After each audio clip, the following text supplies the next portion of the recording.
नमस्कार शेतकरी मित्र हो. आज एक जबरदस्त असा डेमो रिझल्ट तुमच्यासमोर घेऊन येत आहे. आजची तारीख आहे 21 मे 2024. आजच्या दिवशी आपल्यासमोर हा जो डेमो आहे याच्यामध्ये सर्वात अगोदर ही कपाशी, त्यानंतर गहू आणि तूर. तर 5 दिवसापूर्वी या सर्व बियाणेला कपाशीचे 4 बियाणे घेऊन त्याला RPS 76 व बिजोरीची बीजप्रक्रिया केलेली होती. या ग्लासमध्ये आपण RPS आणि बिजोरीच वापरलेला आहे आणि या ग्लासमधल्या याला RPS आणि बिजोरीच वापरलेलं नाही. एकाच शेतातली ही माती आहे आणि मित्र हो, रिझल्ट हा कपाशीचा तुमच्यासमोर आहे.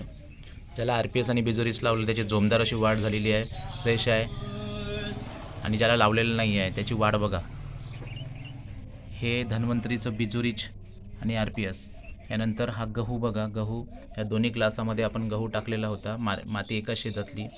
पण या गव्हाला इथे RPS आणि बिजोरीची बीजप्रक्रिया केलेली आहे. याला कोणतंच औषध लावलं नाही, पेरणी केली. त्यामधला हा रिझल्ट तुमच्यासमोर आहे. अतिशय जबरदस्त असा रिझल्ट आलेला आहे. यानंतर ह्याच्या 2 ग्लासमध्ये आपण तुरीच्या बियाण्याला बीजप्रक्रिया केली होती. याला RPS 76 आणि बिजोरीच लावलेला आहे आणि